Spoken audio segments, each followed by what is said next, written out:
ನಮಸ್ಕಾರ ಸ್ನೇಹಿತರೆ, ಖುಷೀಸ್ ಹೆಲ್ದಿ ಕಿಚನ್ಗೆ ನಿಮ್ಮೆಲ್ಲರಿಗೂ ಸ್ವಾಗತ. ಇಂದಿನ ಸಂಚಿಕೆಯಲ್ಲಿ ಒಂದು ಸೂಪರ್ ಆಗಿರುವಂತಹ ಒಂದು ಪರ್ಫೆಕ್ಟ್ ನಾಟಿ ಸ್ಟೈಲ್ ಮಟನ್ ಕೈಮಾ ಸಾಂಬಾರ್ ಮಾಡೋದು ಹೇಗೆ ಅಂತ ತೋರಿಸ್ಕೊಡ್ತಾ ಇದ್ದೀನಿ. ಸೊ ಅದಕ್ಕಿಂತ ಮುಂಚೆ ಯಾರೆಲ್ಲ ನಮ್ಮ ಚಾನಲ್ ಅನ್ನ ಸಬ್ಸ್ಕ್ರೈಬ್ ಮಾಡಿಲ್ಲ, ದಯವಿಟ್ಟು ಈ ಕೂಡಲೇ ಚಾನಲ್ ಅನ್ನ ಸಬ್ಸ್ಕ್ರೈಬ್ ಮಾಡಿ, ಹಾಗೆ ನೋಟಿಫಿಕೇಶನ್ಗಾಗಿ ಬೆಲ್ ಐಕಾನ್ ಅನ್ನ ಪ್ರೆಸ್ ಮಾಡಿ. ಈಗ ಮಟನ್ ಕೈಮಾ ಸಾಂಬಾರ್ ಮಾಡೋದು ಹೇಗೆ ಅಂತ ನೋಡೋಣ ಬನ್ನಿ. ಈಗ ರುಬ್ಬೋ ಮಸಾಲೆ ಏನೇನೆಲ್ಲ ಬೇಕಾಗುತ್ತೆ ನೋಡೋಣ.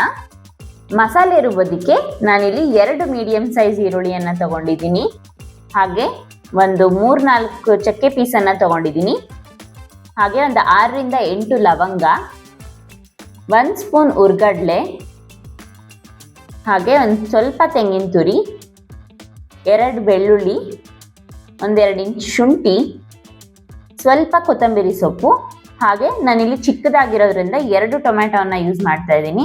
ಮೀಡಿಯಂ ಸೈಜ್ 1 ಟೊಮ್ಯಾಟೋನ ಬಳಸಿದ್ರೆ ಸಾಕಾಗುತ್ತೆ. ಸೊ ಈ ಎಲ್ಲ ಇಂಗ್ರೀಡಿಯೆಂಟ್ಸ್ನ ಮಿಕ್ಸಿ ಜಾರಿಗೆ ಹಾಕೊಳ್ಳೋಣ. ನಾನಿಲ್ಲಿ ಅರ್ಧ kg ಕೈಮಾಗುವಷ್ಟು ಮಸಾಲೆಯನ್ನ ಮಾಡ್ಕೊತಾ ಇದ್ದೀನಿ. ಈಗ ಮಿಕ್ಸಿ ಜಾರಿಗೆ ಮೊದಲು 2 ಸ್ಪೂನ್ ಧನಿಯಾ ಪೌಡರ್ ಅನ್ನ ಹಾಕೊಳ್ಳೋಣ, ಹಾಗೆ 1 ಸ್ಪೂನ್ ಅಷ್ಟು ಅಚ್ಚ ಖಾರದ ಪುಡಿ. ನಿಮ್ಮ ಮನೇಲಿ ಮಟನ್ ಸಾಂಬಾರ್ ಪೌಡರ್ ಇತ್ತಂದ್ರೆ ನೀವು ಅದನ್ನೇ ಕೂಡ ಬಳಸ್ಕೋಬಹುದು. ಖಾರಕ್ಕೆ ಎಷ್ಟು ಬೇಕಾಗುತ್ತೆ ಅಷ್ಟು ನೋಡಿಕೊಂಡು ಅಚ್ಚ ಖಾರದ ಪುಡಿಯನ್ನು ಹಾಕೊಳ್ಳೋಣ. ಟೊಮೆಟೊನ ಲಾಸ್ಟಲ್ಲಿ ಹಾಕೊಂಡು ರುಬ್ಕೊಳ್ಳೋಣ. ಈಗ ಎಲ್ಲ ಇಂಗ್ರೀಡಿಯೆಂಟ್ಸ್ನ ಮಿಕ್ಸಿ ಜಾರಿಗೆ ಹಾಕೊಳ್ಳೋಣ. ಉರ್ಗಡ್ಲೆ ಆಪ್ಷನಲ್ಲು, ಬೇಕಿದ್ದಲ್ಲಿ ಬಳಸ್ಕೋಬಹುದು.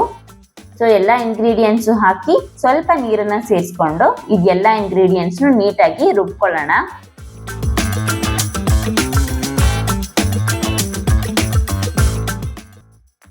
ನೋಡಿ, ಈ ರೀತಿ ನುಣ್ಣಗೆ ಪೇಸ್ಟ್ ಮಾಡ್ಕೋಬೇಕು. ತುಂಬಾ ಜಾಸ್ತಿ ನೀರು ಹಾಕೊಳ್ಳೋದು ಬೇಡ. ಈಗ ಈ ಟೊಮ್ಯಾಟೋನು ಕೂಡ ಸೇರಿಸ್ಕೊಂಡು ರುಬ್ಕೊಳ್ಳೋಣ.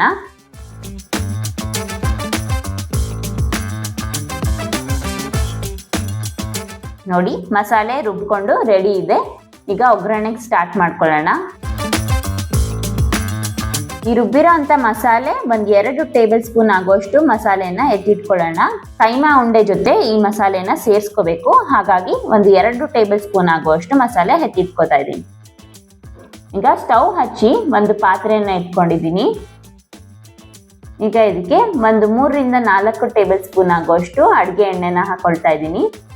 ಇದಕ್ಕೆ 1 ಸ್ಪೂನ್ ಆಗುವಷ್ಟು, ಒಂದು 2-3 ಎಸಳಷ್ಟು ಬೆಳ್ಳುಳ್ಳಿ, ಒಂಚೂರು ಶುಂಠಿಯನ್ನ ಜಜ್ಜಿರೋ ಅಂಥದ್ದು, ಒಂದು ಅರ್ಧ ಸ್ಪೂನ್ ಆಗುವಷ್ಟು ಶುಂಠಿ ಬೆಳ್ಳುಳ್ಳಿಯನ್ನ ಜಜ್ಜಿ ಹಾಕೊಂಡಿದ್ದೀನಿ ಫ್ಲೇವರಿಗೋಸ್ಕರ.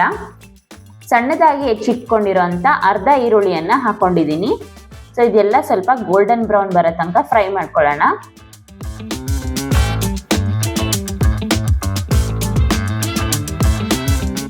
ಈ ಕೈಮಾ ಜೊತೆ ಸ್ವಲ್ಪ ಮಟನ್ ಅನ್ನ ಕೊಟ್ಟಿರ್ತಾರಲ್ವಾ, ಆ ಮಟನ್ ಅನ್ನ ಈ ಒಗ್ಗರಣೆಗೆ ಈಗ ಸೇರಿಸ್ಕೊಳ್ಳೋಣ. ಸೇರಿಸ್ಕೊಂಡು ಹಸಿ ವಾಸನೆ ಹೋಗೋವರೆಗೂ ಸ್ವಲ್ಪ ಎಣ್ಣೆಯಲ್ಲಿ ಫ್ರೈ ಮಾಡೋಣ.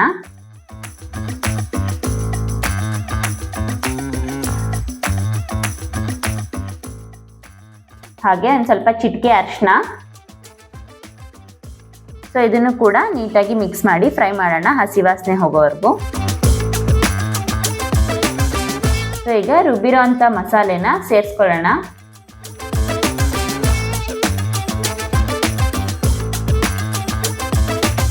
ಸಾಂಬಾರ್ಗೆ ನಮಗೆ ಎಷ್ಟು ರಿಕ್ವೈರ್ಮೆಂಟ್ ಇರುತ್ತೆ ಅಷ್ಟು ನೀರನ್ನು ಸೇರಿಸ್ಕೊಳ್ಳೋಣ. ಸ್ವಲ್ಪ ಹೆಚ್ಚಾಗಿ ಹಾಕೊಳ್ಳೋಣ, ಯಾಕಂದರೆ ಮಟನ್ ಎಲ್ಲ ಬೇಯೋದ್ರಿಂದ ನೀರು ಕಡಿಮೆ ಆಗ್ತಾ ಬರುತ್ತೆ. ಹಾಗಾಗಿ ನಾನಿಲ್ಲಿ ಸಾಂಬಾರ್ಗೆ ಎಷ್ಟು ಬೇಕಾಗುತ್ತೆ ಅಷ್ಟು ನೀರನ್ನು ಸೇರಿಸ್ಕೊಂಡಿದ್ದೀನಿ. ಈಗ ಇದನ್ನು ಚೆನ್ನಾಗಿ ಒಂದು 10ರಿಂದ 15 ನಿಮಿಷ ಮಟನನ್ನು ಬೇಯಕ್ಕೆ ಬಿಡೋಣ.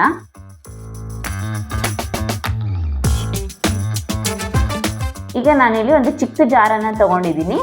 ಇದಕ್ಕೆ 1 ಸ್ಪೂನ್ ಅಷ್ಟು ಉರ್ಗಡ್ಲೆ, ಹಾಗೆ 1 ಸ್ಪೂನ್ ಅಷ್ಟು ತೆಂಗಿನ ತುರಿಯನ್ನು ಹಾಕೊತಾ ಇದ್ದೀನಿ. ಇದು ಕೂಡ ಆಪ್ಷನಲ್ಲು, ಉಂಡೆ ಗಟ್ಟಿ ಬರೋದಕ್ಕೋಸ್ಕರ ಈ ಮೆಥಡನ್ನು ಫಾಲೋ ಮಾಡ್ತಾ ಇದ್ದೀನಿ.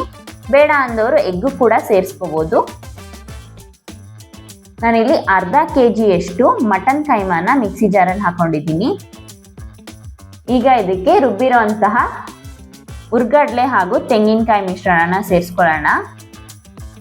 ಹಾಗೆ ಆಲ್ರೆಡಿ ತೆಗೆದಿಟ್ಕೊಂಡಿರೋ ಅಂತಹ ಮಸಾಲೆ ಏನು ರುಬ್ಬಿದ್ವಿ ಅದನ್ನು ಕೂಡ ಸೇರಿಸಿ ನುಣ್ಣಗೆ ರುಬ್ಕೊಳ್ಳೋಣ.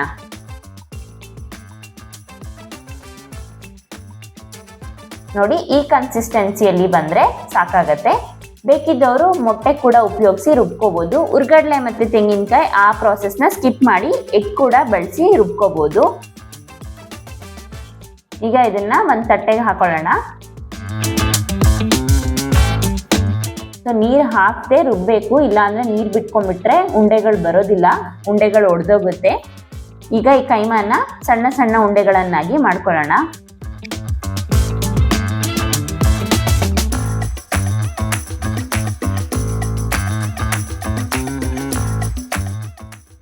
ನೋಡಿ ಉಂಡೆಗಳು ರೆಡಿಯಾಗಿದೆ. ನೋಡಿ ಮಟನ್ ಎಲ್ಲ ಆಲ್ಮೋಸ್ಟ್ 50% ಚೆನ್ನಾಗಿ ಬೆಂದಿದೆ. ಈಗ ಇದಕ್ಕೆ ರುಚಿಗೆ ತಕ್ಕಷ್ಟು ಉಪ್ಪನ್ನ ಸೇರಿಸ್ಕೊಳ್ಳೋಣ. ಈಗ ಇದಕ್ಕೆ ಒಂದೊಂದೇ ಮಟನ್ ಕೈಮಾ ಉಂಡೆನ ಸಾಂಬಾರ್ ಒಳಗಡೆ ಬಿಡ್ತಾ ಹೋಗೋಣ.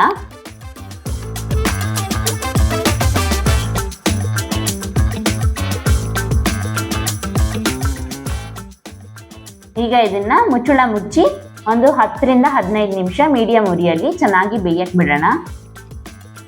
ಸೊ ನೋಡಿ ಎಷ್ಟು ಚೆನ್ನಾಗಿ ಮಟನ್ ಕೈಮಾ ಚೆನ್ನಾಗಿ ಬೆಂದಿದೆ, ಘಮ ಘಮ ಅಂತ ಪರಿಮಳ ಬರ್ತಾ ಇದೆ. ನೋಡಿ ಸಾಂಬಾರ್ ಕನ್ಸಿಸ್ಟೆನ್ಸಿ ಎಲ್ಲ ಪರ್ಫೆಕ್ಟಾಗಿ ಬಂದಿದೆ. ಮಟನ್ ಕೈಮಾ ಸಾಂಬಾರ್ ಗಟ್ಟಿಗೆ ಬೇಕಾದವರು ಸ್ವಲ್ಪ ನೀರನ್ನು ಬಳಸ್ಕೋಬೋದು. ಮಟನ್ ಕೈಮಾ ಸಾಂಬಾರ್ ತೆಳ್ಳಗೆ ಇಷ್ಟಪಡೋರು ತೆಳ್ಳಗೂ ಕೂಡ ಮಾಡ್ಕೋಬೋದು. ಈಗ ಮಟನ್ ಕೈಮಾ ತುಂಬ ಚೆನ್ನಾಗಿ ಬೆಂದಿದೆ. ಈಗ ಕೊತ್ತಂಬರಿ ಸೊಪ್ಪನ್ನು ಹಾಕೊಳ್ಳೋಣ. ಸೊ ಬಿಸಿ ಬಿಸಿ ಘಮ ಘಮ ಟೇಸ್ಟಿ ಆಗಿರೋಂತಹ ಮಟನ್ ಕೈಮಾ ಸಾಂಬಾರ್ ಸವಿಯಲು ರೆಡಿ ಆಗಿದೆ. ಇದನ್ನ ಸರ್ವಿಂಗ್ ಬೌಲ್ಗೆ ಹಾಕೊಳ್ಳೋಣ. ಈಗ ನೋಡಿ ಎಷ್ಟು ಚೆನ್ನಾಗಿ ಮಟನ್ ಕೈಮಾ ಸಾಂಬಾರ್ ರೆಡಿ ಇದೆ. ಇದನ್ನ ಮುದ್ದೆ ಜೊತೆ ಹಾಕೊಂಡು ತಿಂತಾ ಇದ್ರೆ ತುಂಬಾನೇ ಸಖತ್ತಾಗಿರುತ್ತೆ ಕಣ್ರಿ. ಮತ್ತೆ ಇನ್ಯಾಕ್ ತಡ, ನೀವು ಕೂಡ ಟ್ರೈ ಮಾಡಿ ಹೇಗಾಯ್ತು ಅಂತ ಕಮೆಂಟ್ ಮಾಡಿ ತಿಳಿಸಿ. ಈ ವಿಡಿಯೋ ಇಷ್ಟ ಆಗಿದ್ದಲ್ಲಿ ನಿಮ್ಮ ಫ್ಯಾಮಿಲಿ ಅಂಡ್ ಫ್ರೆಂಡ್ಸ್ಗೂ ಕೂಡ ಶೇರ್ ಮಾಡಿ, ಹಾಗೆ ಒಂದು ಲೈಕ್ ಕೊಡೋದನ್ನ ಮರಿಬೇಡಿ. Thank you for watching our video.